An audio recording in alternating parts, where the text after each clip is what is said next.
My name is Sarah Mitchell.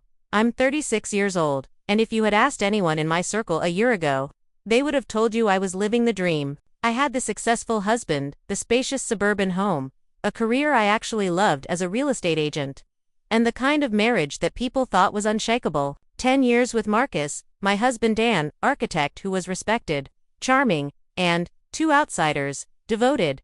We looked like a power couple. Real estate and architecture was the perfect pairing. People used to joke that we could build and sell our own empire. I used to laugh along, never doubting that we were solid, but I've since learned that even the strongest-looking foundations can have cracks you don't see until it's too late. The cracks started small. Marcus was always hardworking, so late nights at the office weren't unusual, but over time, his excuses shifted. Before, he'd come home tired but proud, talking about deadlines, about blueprints and clients. Lately though, his stories grew thinner. Working late, site issues, client dinner, vague answers, no details. At first, I brushed it off. Architects keep insane hours, I've seen it plenty of times. But then I noticed the little things. The way his phone seemed glued to him. He used to leave it charging on the nightstand while we slept. Now he carried it everywhere, even into the shower. I caught him once, typing furiously with his back turned, snapping the screen dark when I walked in. He smiled too quickly, the kind of smile that hides more than it reveals. Then there were the smells. Marcus never wore cologne to work. He said it was distracting on site. But twice in 1 week, he came home with a faint scent of sandalwood and citrus that wasn't his, and lipstick smudges. No, he was too careful for that, but the subtle shift in his grooming, the way he trimmed his beard sharper, started pressing his shirts more often, it didn't match the man I had known. We'd been married for 10 years. Every couple has seasons. Maybe I was projecting because my work was stressful. Maybe I was jealous that his projects seemed more exciting than mine lately. Maybe, just maybe, I was paranoid. But paranoia has a way of feeding itself. It happened one night while I was organizing paperwork for our taxes. Being in real estate, I handled most of our documents. Marcus hated paperwork, so I'd always been the one keeping track. That night, I opened a folder labeled Office Expenses. What I found inside, not for office supplies, but for luxury furnishings. Thousands of dollars spent at high-end stores downtown. Marble coffee tables, designer light fixtures, Italian leather chairs. The kind of stuff we never bought for our home, at least not without discussing it. First, my stomach knotted as I flipped through the receipts. The dates aligned perfectly with Marcus's late nights. I wanted to believe there was some rational explanation. Maybe he was staging a model home. Maybe it was a surprise for me. But the amounts, tens of thousands, were too much to ignore. And the delivery addresses weren't our house. They were to a place I didn't recognize. I sat there at our dining table, lit by the soft glow of the chandelier Marcus had installed himself years ago, and I felt the ground shift beneath me. This wasn't a random mistake. This wasn't paranoia. This was deliberate. That night, I couldn't sleep. I lay awake listening to Marcus's steady breathing beside me, staring at the ceiling. 1,000 questions spun in my head. Was he cheating? Was it an investment? Why didn't he tell me? The next morning, I tried to act normal. Made coffee, smiled, asked him how his day looked. He kissed my cheek, said he'd be working late again, and I wanted to scream, to shove the receipts in his face and demand the truth, but I didn't. Not yet. Because something inside me whispered that the truth wasn't just about Marcus working late. It wasn't just about furniture or receipts. It was bigger, darker, something he never expected me to find. That whisper became my lifeline. I would not confront him blindly. I would not play the suspicious wife with nothing to back me up. I'm a real estate agent. My entire career is built on noticing the fine print, the overlooked detail, the hidden clause in a contract, and if Marcus thought he could bury his secrets in paperwork, then he had forgotten exactly who he was married to. The next weekend, while he claimed to be at a client's site visit, I went back through the documents. I searched not just the receipts but the property records, the contracts, the deeds. And that was when I uncovered the one piece of evidence that turned suspicion into certainty. Tucked away, misfiled behind some old tax forms, was a crisp manila envelope with the county recorder's seal on it. My pulse hammered as I pulled out the document inside. A property deed, downtown. Luxury loft, purchased 6 months ago. Renovations listed in detail. Marble counters, custom fixtures, high-end appliances. Everything matched the receipts. And at the bottom of the page, in thick black ink, were 2 names, Marcus Mitchell, and mine. Except I had never signed this. I stared at my forged signature. Neat but slightly off, and my hands began to shake. Marcus had bought a property in both our names without telling me. Worse, he had forged my identity to do it. I felt betrayed, violated. But beneath the nausea, beneath the heartbreak, something sharper took root: rage. Marcus thought he was the architect of this secret life, but I knew something he didn't. That forged signature gave me just as much legal ownership of that property as him, and if he thought this loft was going to be his sanctuary, his playground, his escape, then he had built it on the wrong foundation. Because I wasn't just his wife anymore, and one day soon, I would make sure that loft became the place where his double life collapsed brick by brick. I couldn't tear my eyes away from the deed. My name, written in a hand that wasn't mine, sat there like a brand burned into the page. I ran my finger over it, half expecting the ink to smear, as if that would undo the betrayal. But it didn't. It stared back at me, cold and permanent. Marcus had forged my signature. My husband, the man who once slipped love notes into my lunch bag, the man who promised me forever in front of God, our families, and all our friends, had committed fraud to build himself a secret world. And not just fraud, he'd dragged me into it. Legally, on paper, I was bound to that loft. Any debt, any legal fallout, it had my name on it too. The thought made me sick. For years, I had trusted him completely. When we bought our home, he told me he wanted me to handle the financial details because I had the sharper eye for contracts. I had taken it as a compliment, a sign of respect. Now, I realized it had been a strategy. Marcus knew I would eventually stumble across his secret. He just didn't think I'd be brave enough to face it head on. But he underestimated me. The next day, while Marcus was at work, I sat down with my laptop and typed the address from the deed into Google Maps. My heart pounded as the little pin dropped onto the map. Downtown. Prime location. Walking distance to restaurants, shops, nightlife. It was exactly the kind of flashy property couples showed off as a starter luxury home. Except, I'd never been there. Street view loaded, and I zoomed in on the building. Glass exterior, modern design, a place for people who wanted to be seen. My husband had always been practical, leaning toward traditional styles in his work. This was indulgence. This was fantasy.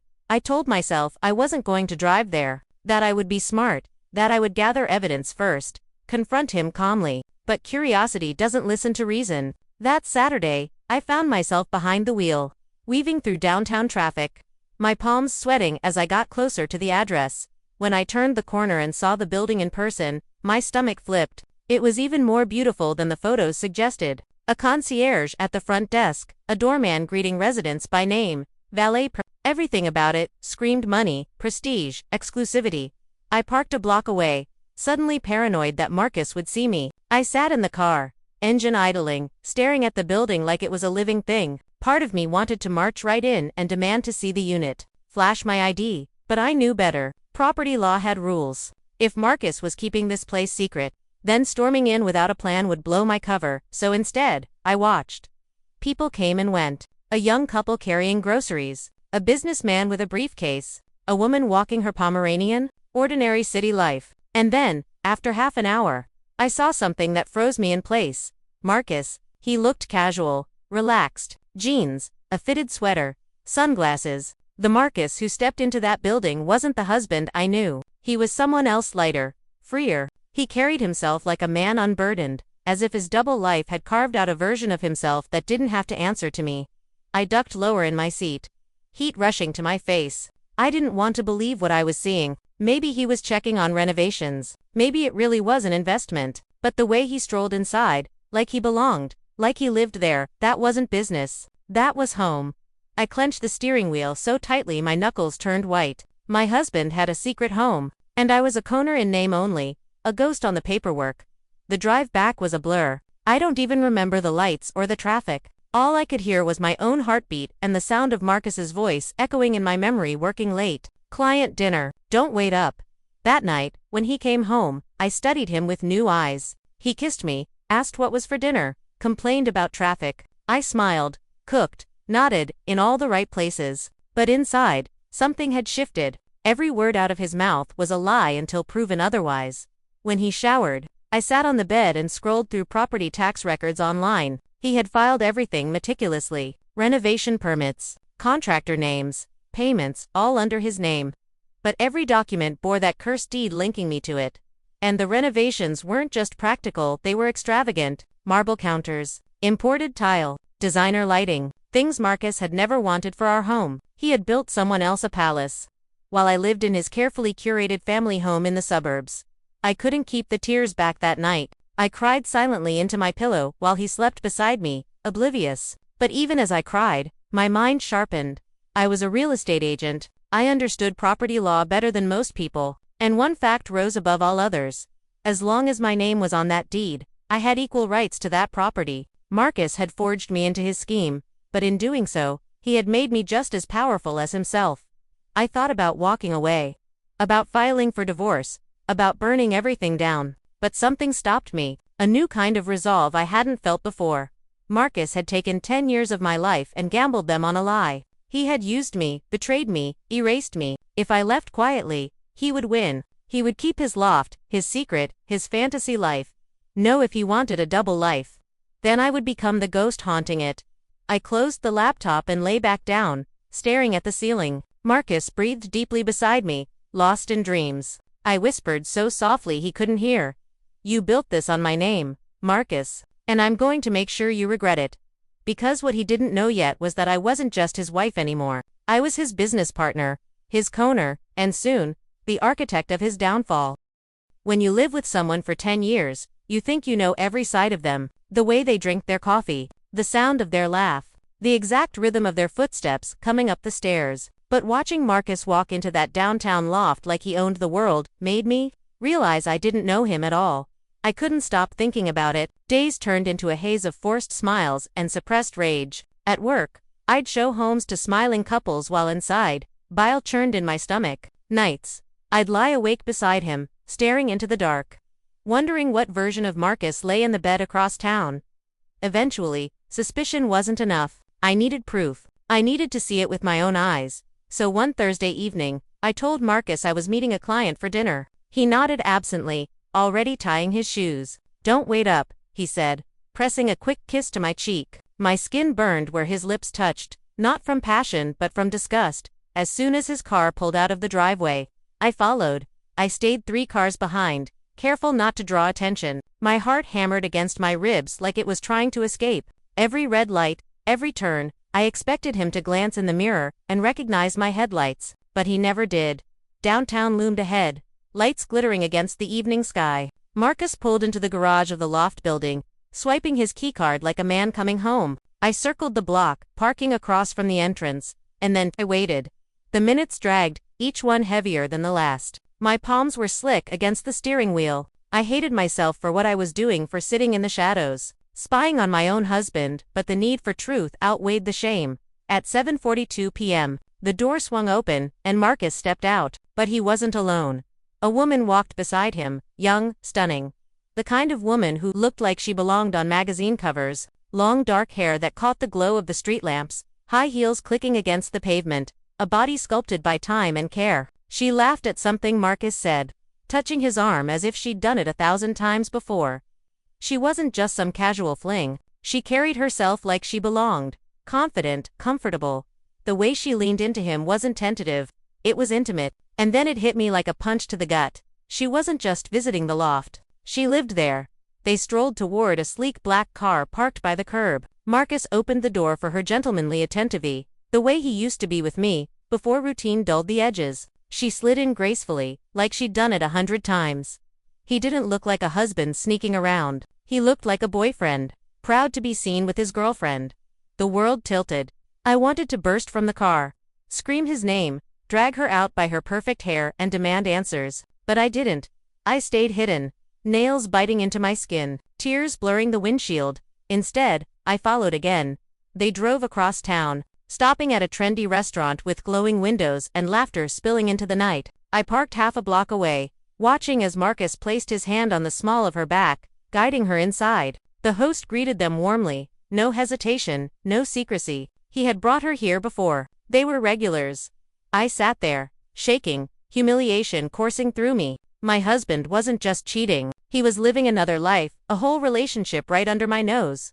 Her name, I would later learn, was Alina, 28, an interior designer, the perfect accessory for an ambitious architect. She was young, fresh, full of energy, everything Marcus thought I had lost after a decade of marriage. I went back the next morning, unable to help myself. This time, I parked across from the loft again, coffee in hand, sunglasses masking the fury in my eyes. And sure enough, there she was, Alina, carrying groceries up the steps like she owned the place. Her own key card flashed green at the door. She didn't just visit, she lived there. I realized then what Marcus had done. He hadn't bought an investment property. He had built Alina a palace. Every marble counter, every imported tile, every designer light fixture, wasn't for us, it was for her. The receipts, the renovations, the secrecy, it all fell into place. Marcus had forged my name onto that deed so he could use our finances, our credit, our marriage, to create a love nest for another woman, and Alina. Alina thought it was theirs. My blood boiled at the thought. She probably believed Marcus was separated, maybe even divorced. Men like him always had stories. And judging by the way she acted comfortable, proud, unashamed, he had fed her lies sweet enough to believe. But here was the part that made me laugh bitterly through the tears. She had no idea that her beautiful loft wasn't hers at all. That legally, I owned every square inch as much as Marcus. That with one phone call, I could change the locks, cancel the utilities, have her evicted. She thought she was the queen of her castle. She didn't realize I was the ghost in the walls. That night, lying beside Marcus, listening to him snore softly, I made a promise to myself. I wouldn't just expose him. I wouldn't just leave him. I would dismantle his secret life, piece by piece, until he had nothing left, and the first pawn in my game would be Alina. Because Marcus thought he was clever. He thought he could live 2 lives without consequence. But he made one fatal mistake. He tied his double life to me. And I was done being the quiet wife in the suburbs. I was ready to become his worst nightmare. After the stakeout, there was no more fog. The deed, the receipts, the way Marcus moved through that building like it belonged to him, every piece clicked together and left me with a bare, cold truth. He had built a life for someone else on top of my name. Rage lived in my chest like a second heartbeat, but beneath it was a different current, a clarity that was almost clinical. I didn't want to explode, at least not yet. I wanted results. I spent the next week in a strange, electric silence. By day, I kept showing houses, negotiating commissions, smiling in the polished way I'd learned to when clients needed reassurance. By night, I read contracts, property law primers, landlord-tenant basics. Not to become an expert, I already was one. At least enough to know what lever to pull, but to make sure I didn't slip into something that would cost me everything I still had. The last thing I needed was to let Marcus call me hysterical and have a judge call me reckless. There were choices to make. I could confront him and watch him draw on his charm to dismantle me in front of our friends. I could go nuclear, file for divorce, go public, let the scandal burn him down. Part of me wanted both, but in the quiet, the practical Sarah surfaced. What would hurt him most, long term? What would leave me standing? The answer was simple and ugly and satisfying.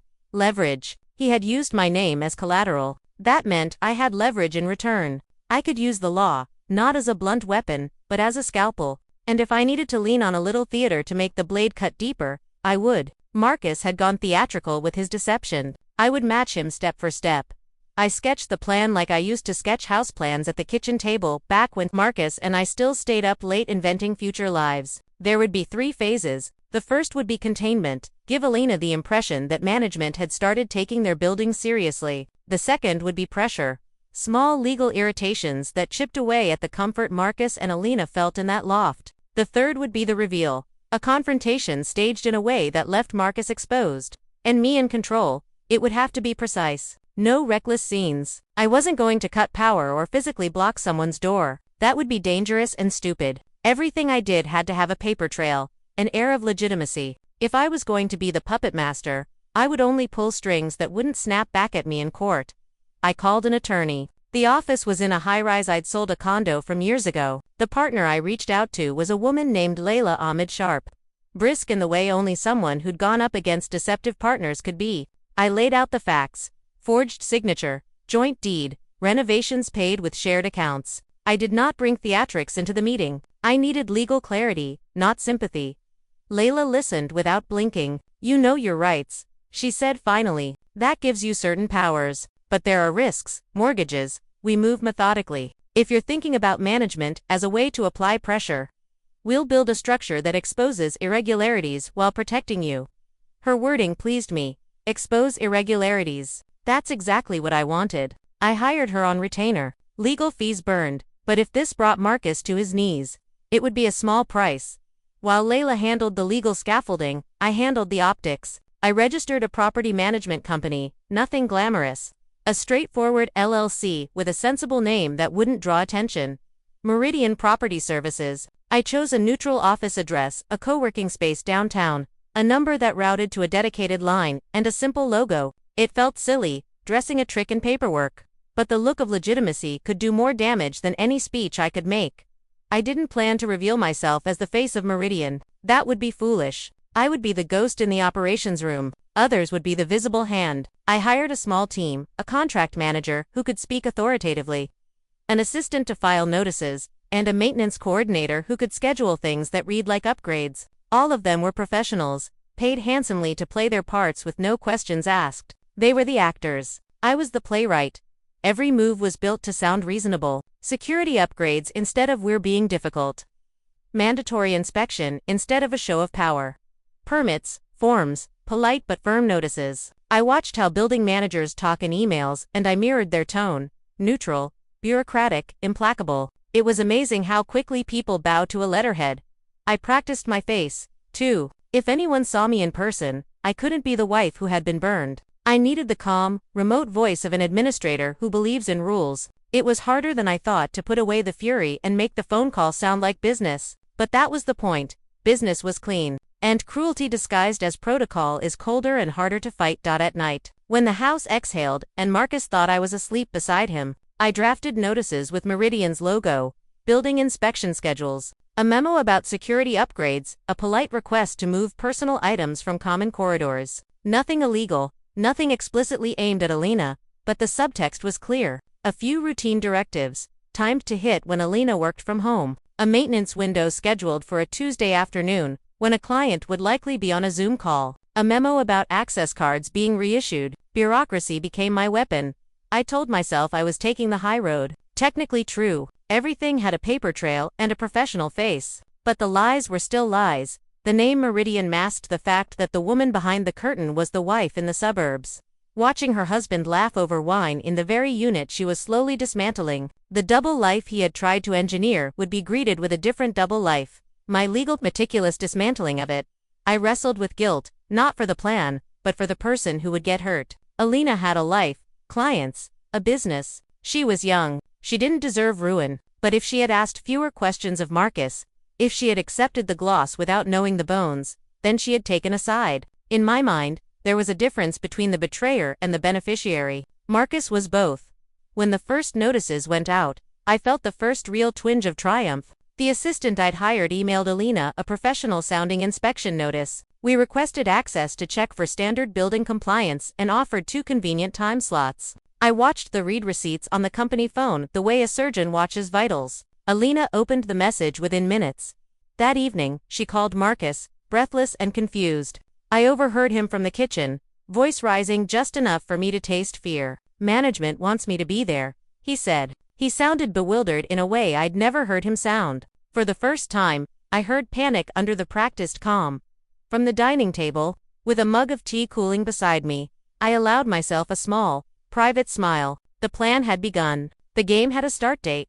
I did not know yet how far I would go. I only knew the path ahead required patience, and a kind of cruelty I had never imagined I possessed. The blueprint in my head didn't need blood to be effective. It needed pressure, timing, and the slow erosion of a fantasy. That was something my years in property had taught me.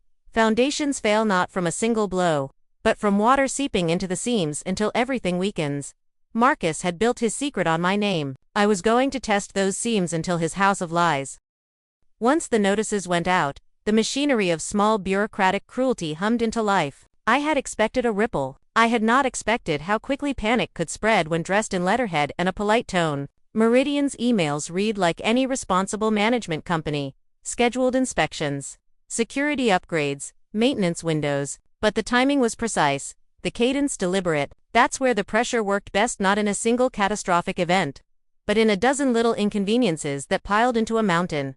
The first wave was simple and legally tidy: mandatory inspections. We scheduled them for midweek, during the hours when I suspected Alina would be working from home. The inspection company I contracted an independent compliance firms, 10 teams, who were professional, thorough, and utterly convincing. They knocked on Elena's door with clipboards and meters, checking smoke detectors, verifying electrical panels, taking measurements. Every official-looking person who walked through that loft left a small paper ghost behind. A report, a signed form, a recommended follow-up.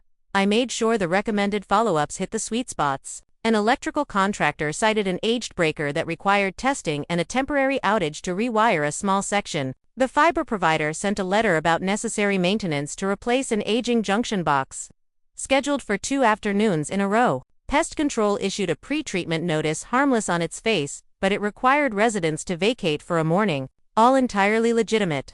All with permits and documented approvals. Elena's calls to Marcus started as confused, then frantic. "They want me out of the apartment tomorrow morning," she said on the first voicemail I listened to in the kitchen, the bread forgotten in the toaster. What do you mean you can't be there? Marcus, I need you."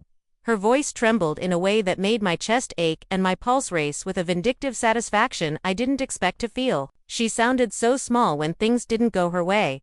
Marcus's response was panicked, but performative. I listened at the edge, careful to be casual when he walked through the kitchen later that night. He muttered about calling the management company, about the inconvenience, about promising to be there for the inspection. His voice tried to be reassuring, but there was a taut-nasan undercurrent of fear when he thought no one could hear him. He spent the next week in a flurry of text messages, phone calls, and apologies to Elena, offering to rearrange her schedule, to pay for a co-working space for a day, to cover whatever inconvenience the upgrades caused. All of it was exactly what I wanted. I hadn't set out to hurt Elena for sport, but destabilizing the illusion Marcus had crafted required making it uncomfortable to live inside. He had promised her stability. I intended to show how fragile that facade was. Then came the noise. Contractors are noisy, and multi-day work stretches, patience. We scheduled non-invasive renovations during Elena's busiest workdays, carpentry to refinish the hallway, tile cutting in the afternoons, HVAC tests that required the furnace to be powered down for brief intervals. Each task had permits. Each task had invoices. Each task had the veneer of professionalism that made any complaint look petty. Clients started canceling calls with Elena. One morning, she texted Marcus furious. "My entire schedule is ruined. I just lost a consult because of drilling next door. They can't keep doing this." He promised the world in return, calling me at midnight to ask if there was any way to expedite permits, to talk to a manager, to smooth things over. I answered in carefully neutral tones, pretending to be another Meridian employee when I needed to be. I had hired professionals for that reason. No one would suspect the woman whose kitchen I sat in every night was pulling these strings. I made sure a few neighbors wrote polite but formal noise complaints. They came from account emails, signatures that looked like the standard residence group. The building's existing complaint system flagged repeated disturbance, and under policy, management was required to issue official notices. We issued them. Fines were levied for excessive noise after hours, which the lease allowed. I watched as small penalties accumulated in Elena's inbox. She opened them, stared, and then called Marcus in tears. "How am I supposed to pay this?" She sobbed once, and I felt a flash of something like pity, quick, then gone. I never broke the law. We didn't cut services. We didn't lock anyone out. Everything happened with the bureaucratic assent of paperwork and permits. But the combined effect was hateful and precise. Schedules disrupted, clients inconvenienced, daily life made unstable. It's one thing to live with the occasional annoyance. It's another to wake up each morning and feel like the ground beneath you might shift. Marcus began to lose his composure. Work emails came in with curt subject lines. I started to see clients sit across from him in the office with folded arms, confusion creasing their brows when Marcus missed a milestone. A design review was delayed because he'd promised to attend 2 meetings at once, and then failed to join either. A contractor called complaining about delayed payments. Marcus had started siphoning money to cover the loft's renovations, and a past due invoice surfaced. That invoice arrived on his desk like an accusation, a physical reminder that his double life had a cost. One night, after a particularly bruising day at his firm, Marcus came home and slammed the front door in a way I hadn't seen in years. He stalked past me into his office, then out again with a folding chair, setting up at the small kitchen table, as if making an airless camp in the center of our life. He kept reaching for his phone, calling Elena, calling contractors, calling me, anyone who might fix the latest problem. He offered to pay anyone, to bribe, to soothe. Money, which had once made him feel invincible, started to look like a plug he could no longer yank out of a bathtub filling with water. He came close once too close. He barged into my kitchen one afternoon and accused me of something vague. "Did Meridian call you about the inspection?" he demanded, heat in his voice. I looked at him calm as a glassy lake, and told him I didn't know what he was talking about. His eyes flashed, searching, as if trying to parse the wrongness of my expression. He left confused, muttering about paperwork he'd misplaced. A small part of me hated him for the look of panic that finally cracked his composed veneer. Another part felt a guilty satisfaction. I had learned to fight with data, with records, with the weight of evidence. I had learned to be patient as the weeks wore on. Elena's professional reputation started to unravel. I watched Instagram comments disappear, consultations get postponed, and once promising collaborations vanish. Word travels fast in creative circles. A rumor about unreliable availability due to building work became shorthand for unprofessional. Clients don't trust a designer who can't keep calls scheduled. It was painful to watch, and sometimes, during late nights with the house quiet, I wondered whether I'd gone too far. But then I'd remember the forged signature, the way Marcus smiled at me when he lied, and my resolve would harden. By the time we entered the third week of my timetable, Elena was fraying at the edges. Her messages to Marcus shifted from breezy texts to desperate pleas. The veneer of her bespoke life, the carefully chosen furniture, the staged dinner parties began to show wear. And Marcus, he threw money at symptoms, paying for temporary office space for Elena, covering fines, offering to host clients in other venues, but money only fills holes temporarily. It doesn't rebuild trust. And it doesn't stop the slow drip of consequences. When friends began to notice Marcus's distraction, his missed brunches, his short temper, his pale eyes, I felt a cold satisfaction. He had designed a life that made him feel admired and safe. I was systematically making that life uncomfortable enough that it began to collapse from its own poorly chosen materials. I kept my distance and my voice low. Meridian's notices continued to arrive on schedule. Contractors arrived, performed their tasks, left clean invoices. Neighbors filed their polite complaints. Everything was legal, every paper in order. I was like an architect of pressure, invisible beams placed where fracture lines would form, and all the while, Marcus was paying someone else to fix a problem he'd created, paying other people to soothe the very fabric he had ripped. It is strange to find a kind of serenity in methodical dismantling. It felt less like revenge and more like justice measured out in small, exact portions. Elena was suffering, yes, but she had been given a fantasy that stood on a lie. Marcus was suffering, yes, but he had built that suffering with his own hands. Still, as the pressure mounted, I felt the inevitability of the next step. You can only tighten screws so long before something snaps. I was ready for the snap, but I also knew it had to be timed perfectly. The reveal would need to be surgical. The scaffold of Meridian would have to hold while the roof caved in, and I had no intention of letting him rebuild. The first time Elena screamed at Marcus, I was standing at the kitchen sink rinsing a glass. The sound ricocheted through the house like a thrown stone. It was not the soft, breathy scolding of lovers. It was a raw, jagged thing, something born of fear and humiliation. I let the water run until the dish was warm and the edges of my hands went numb. And I listened. Her voice on the other end of the call was small and furious. "You promised me this wouldn't keep happening," she cried. "You promised you'd handle it. I have a client call in 20 minutes. I can't keep canceling because someone's hammering above me." Marcus's reply was the practiced, paternal tone he used when talking to a contractor or a client. "I'm doing everything I can," he said. "I've called Meridian. They've scheduled people." He trailed off, and for the first time I heard him falter. He had always been quick with words, quick with solutions. Now his words stumbled, thin and ineffective. After I hung up on the voicemail I'd been secretly listening to, my hands shook with an odd mix of triumph and pity. The more Meridian's paper tightened around Elena's life, the more Marcus frayed. He began showing up at clients' meetings with coffee stains on his shirt, with a bewildered look that suggested he'd slept wrong and had no idea why daylight felt heavier. His office began to whisper. Partners asked pointed questions. Contractors banged their heads on delays and shuffled invoices across the desk with that particular look, half pity, half accusation. He started coming home later, not because of work but because he needed to breathe somewhere, not under the watchful stillness of our house. Once, he sat at the kitchen counter for so long, he fell asleep with his face resting on his knuckles. I covered him with a tea towel like I would a sleeping child and felt something triangular and complicated. Resentment, guilt, and a tiny, unnameable satisfaction. Alina wasn't immune to the unraveling, either. The woman who had once stepped out in lipstick and a tailored coat began showing up to meetings, apologetic and distracted, explaining away missed calls as building issues.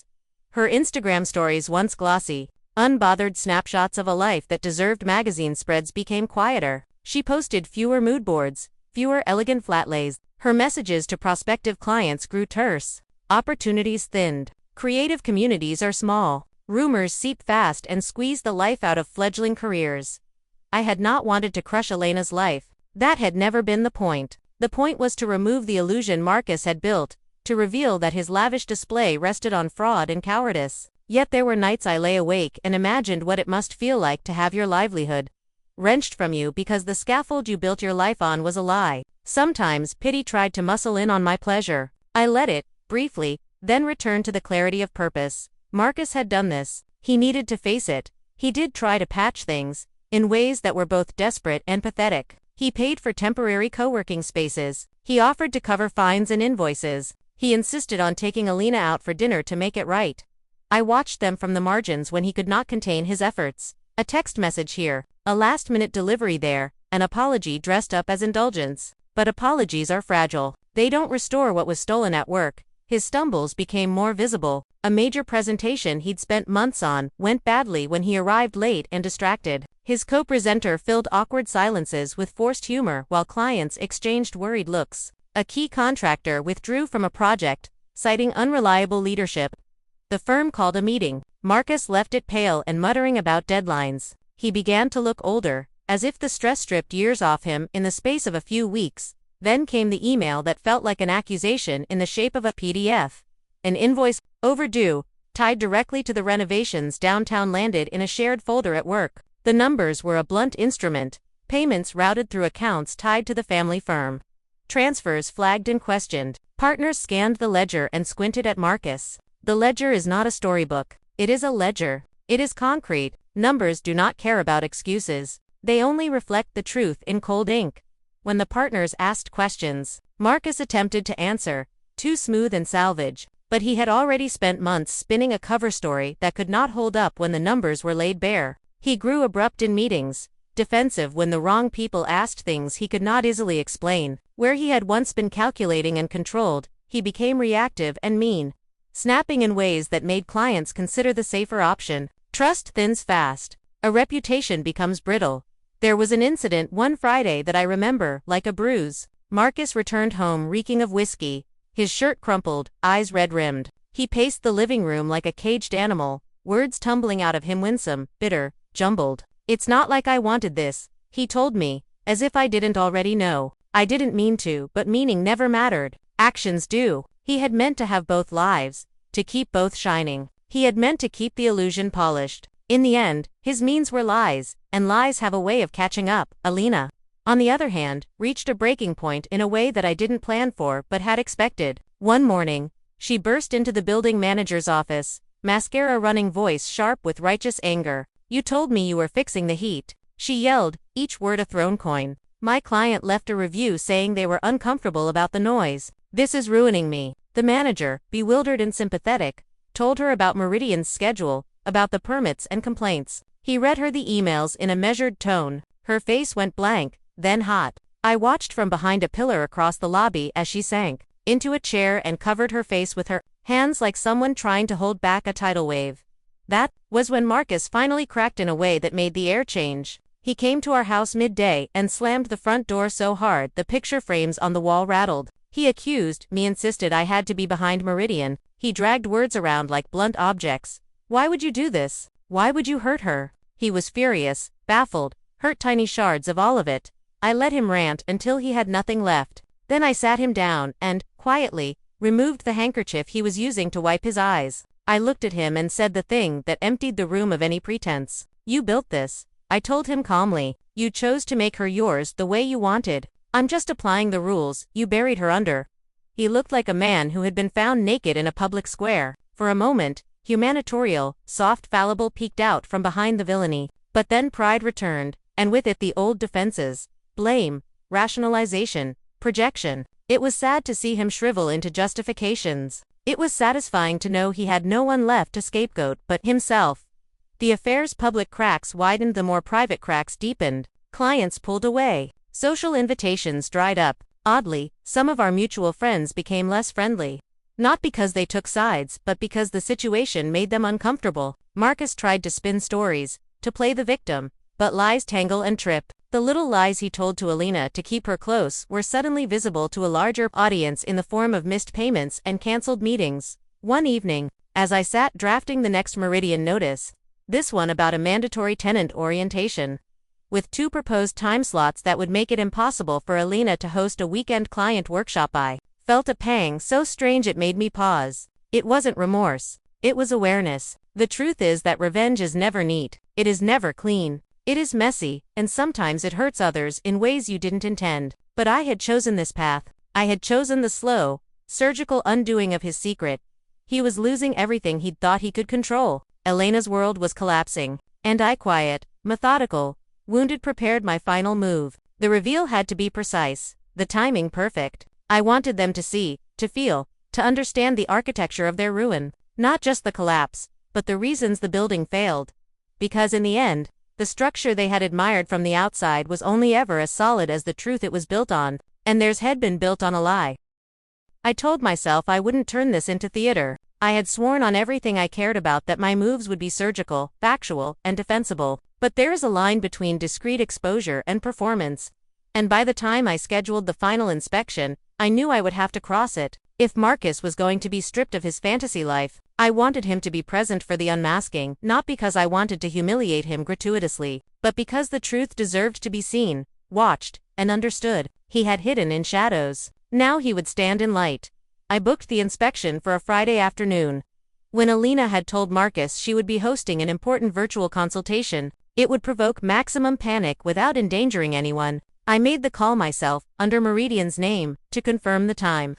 And my voice on the phone was the voice I'd practiced, calm, official, implacable. I knew exactly what would happen when an authorized agent knocked, clipboard in hand, and asked to perform a final walkthrough to verify completion of all recommended measures. The little rituals of authority are powerful. People respond to formality. It makes them docile. On the day, I dressed differently. No makeup. A plain blouse, sunglasses that hid anything human in my eyes, an innocuous tote bag. A neutral expression I had trained in front of the mirror until every flicker of private fury was gone. I rented a simple, professional-looking blazer to slip on over my outfit and walked into the lobby carrying a clipboard, like I belonged to an entirely different life. I briefed the contract manager, a woman named Denise, who would play the vocal role while I watched from the wings. Denise knew nothing about my marriage. To her, this was a job. That detachment was priceless. When we arrived at the door, Alina greeted us with the nervous composure of someone trying to hold 2 worlds at once. Professional promise on the one hand, and the pantsuit of private anxiety on the other. She had taken pains to make the unit look presentable despite the weeks of disruptions. She smiled in that brittle way people do when they suspect disaster but hope for mercy. Marcus was there too, casual, as if he could soothe anything with a joke and a touch on the arm. He moved to introduce us, stumbling over his sentences like a man who hadn't rehearsed for this particular audience.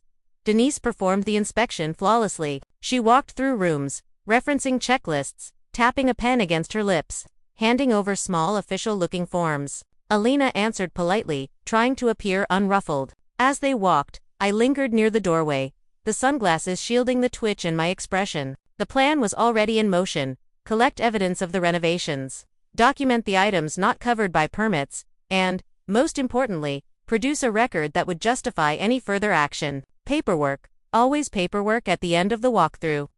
Denise asked for a few minutes to finalize her notes downstairs. Marcus agreed to wait in the living room, an easy grin plastered like armor. I followed slowly, and when I crossed the threshold, I felt my heart thud in loud, deliberate beats. The apartment smelled faintly of lemon polish and designer candles, small domestic markers of a life curated for appearances. I glanced at the marble counters, the imported light fixtures, the sofa that had been described on receipts in a neat, clinical font. It all looked absurdly perky for a room about to be exposed. Denise returned with printed reports and a neutral expression that could have been read as pity or professionalism depending on the reader's bent. She handed me a report and nodded toward the small stack of receipts I'd had sent to her in advance. I started reading aloud, the words precise, deliberately neutral, This unit shows a number of unpermitted decorative installations. Items purchased through known owner accounts are listed here. There appears to be evidence of unreported renovations inconsistent with registered filings.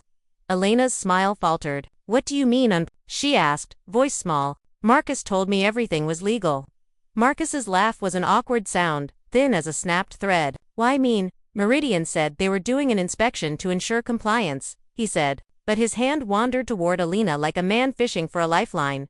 I waited until the moment hung in the air, brittle and exposed. Then I removed my sunglasses. It felt like flipping a switch. The room tilted. Elena's eyes widened in a way that had nothing to do with the formal report and everything to do with recognition. Marcus's face drained of color. Double quotes, hello Elena. I said simply. My voice was low, not theatrical but unavoidable. I'm Sarah Mitchell, Marcus's wife. The sound of my name in that apartment was small and shocking. The 30 seconds that followed marked a collapse and a liberation at once. Elena's hand flew to her mouth. For a wild heartbeat she looked like someone trying to translate a foreign sentence. The words were known, but the meaning shifted beneath her feet. Marcus's mouth opened and closed, forming an apology that never landed. This apartment is not his alone. I continued, and I placed the deed on the coffee table like a piece of evidence in a trial. The paper caught the light and showed the names. Marcus Mitchell, Sarah Mitchell. I watched Elena trace the letters with her finger as if trying to locate the lie. You forged my signature, I said, my voice now stripped of the neutral tones I'd used before. There was no flourish, no accusation beyond the simple fact of it. You put my name on this deed. I did not sign it. Marcus sputtered. That's no Sarah. That's not how you forged it, I repeated. You committed fraud. I have evidence of the receipts, the transfers, and the forged signature. I have legal counsel ready. You created this under the guise of secrecy, and you misled this woman. Elena stared at him like she'd been handed a stranger's passport. Marcus, she whispered, and then, in a voice ragged with betrayal, why didn't you tell me? He flailed. He tried to make the story smaller, to make it plausible. I thought, my God. I thought it would be easier, but the words were useless now. Paperwork and numbers do not negotiate with charm. The deed sat between us like a silent judge. Elena's expression shifted from confusion to fury in the space of a breath. The betrayal landed on her the way it hits anyone who discovers their foundation was built on sand. Bewilderment, grief, anger. She looked at Marcus and then at me, and for a moment I allowed myself to look benevolent, not because I felt it, but because optics mattered. Marcus lied to me, she said. He told me he was divorced. Her voice cracked. He told me we could. She gestured helplessly at the apartment. What does this mean? Am I being evicted? I had anticipated her question. I had anticipated everything. Technically, as a co-owner, I said, I have the right to make certain decisions about the property. You were never told. You were never a tenant with a lease. You lived under an assumption that this belonged to a separated man. That assumption has legal consequences. She clutched at her throat, breath short. But I bought things I installed I'm responsible to. You're a victim of a fraud, I said. That doesn't make this painless, but it makes it true. I let Denise explain the options possible eviction proceedings, the timeline, the need for temporary accommodations. Legalese is its own cold rain. Elena's hands trembled as she accepted mitigation offers. Marcus stammered through, none of them credible. When Marcus lashed out, accusing me of setting a trap, you had no right, he said through clenched teeth. You invaded our privacy. I watched his face now with the clarity of someone who had once loved him enough to know every nuance and now loved him just enough to know his failures. You created the privacy, I said. You lied. I'm simply enforcing the consequences of your actions. Neighbors began to gather outside the door after someone in the building saw the commotion. The scene, meant to be private, became public in that way personal collapses always do. Suddenly, there's an audience. Marcus's career colleagues were not far from this neighborhood. Weddings and work dinners had exposed him before. The distance between applause and disapproval can be a single revelation. When I left that apartment, it was not with a thrill to watch someone fall. It was with an exhausted sense of finality. Elena's life would be disrupted, possibly permanently, and I felt a sorrow that mingled with vindication. Marcus's expression as I walked away was one of a man who had not yet learned how to live without his stories. On the drive home, I allowed my shoulders to droop. The play had been staged, the curtain pulled back. I had anticipated legal maneuvering to follow, a bidding war of attorneys and claims, allegations, and defensiveness. That was the world I had chosen to enter. But for the first time in months, as the city lights slid past my window, the knot in my chest loosened a fraction. The lie was exposed. The foundation had been revealed for what it was. I had started this for myself, to reclaim what was mine and to punish a deception. But in that apartment, watching Elena's world shimmer and fracture at the edges, I felt the ineradicable truth of real revenge. It is rarely clean, never painless, and often leaves a residue you carry forward. Still, the reveal had done its work. Marcus knew the truth was out. Elena knew the man she loved was not who she thought. And somewhere between the two of them I had carved a space for myself, not as the woman who forgave, but as the woman who would not be erased. The loft smelled of fresh paint and betrayal. I stood in the middle of the apartment Marcus once called his project, a space that had devoured my money, my name, and nearly my peace of mind. The walls were bare now, scrubbed of Elena's carefully curated art. The designer furniture tagged for appraisal. He'd tried to spin it, said I was overreacting, that Elena meant nothing, that this loft was for us, in some warped future tense lie. But the deed, the forged signature, the receipts, those weren't opinions. They were facts. Facts don't bend under charm.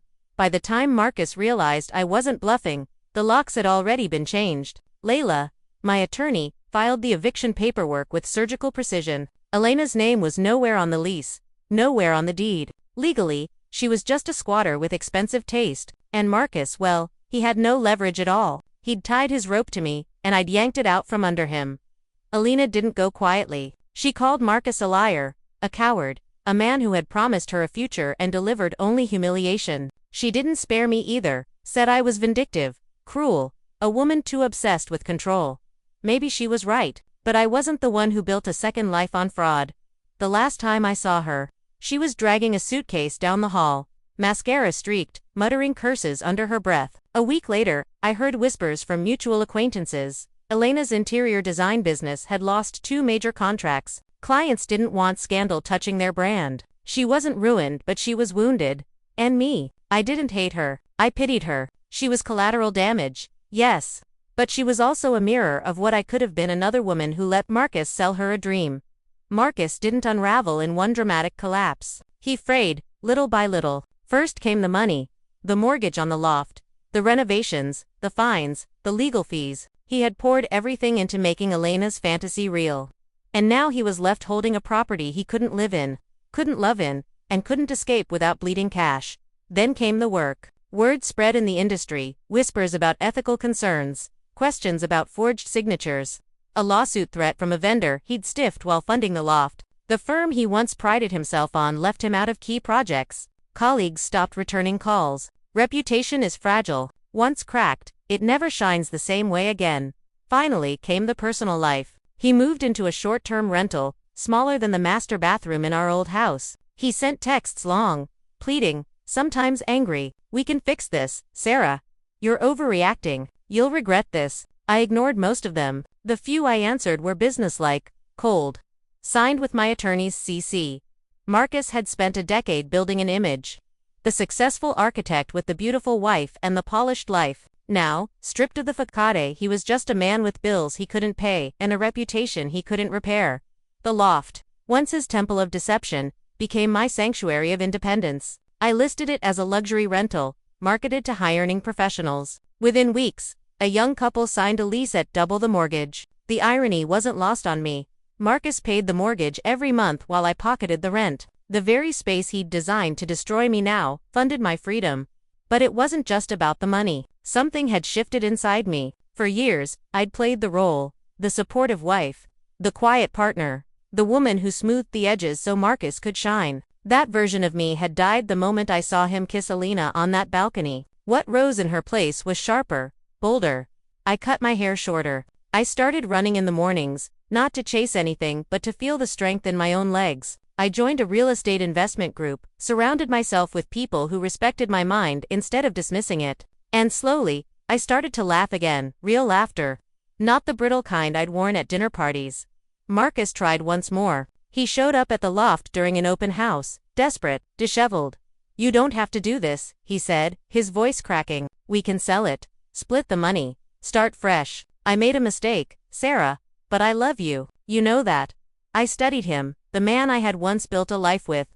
The man who had signed my name without consent, who had lied into my face while carving a second life behind my back. Love. Maybe once. But love without respect is just ownership in disguise. This place, I said, gesturing around the loft, was supposed to be your dream. Now it's mine. And Marcus, I don't have to do anything anymore. You did this to yourself. His face crumpled, but I felt nothing. Not triumph, not pity, just clarity. I walked past him, clipboard in hand, and greeted the prospective tenants with a bright, professional smile. The couple signed that afternoon. I handed them the keys, and as I did, I caught my reflection in the glossy elevator doors. For the first time in years, I recognized the woman staring back at me, not the betrayed wife, not the background character in Marcus's story, but the protagonist of her own. As the tenants rolled their suitcases inside, I lingered in the doorway. One last time. Previous tenant had to leave suddenly. I told them with a calm grin. Don't worry, management is very attentive here. I stepped into the hallway, heels clicking against the polished floors, the sound echoing like a final punctuation mark. Marcus had built a love nest. I had turned it into a fortress. And I walked away with the keys, and my freedom.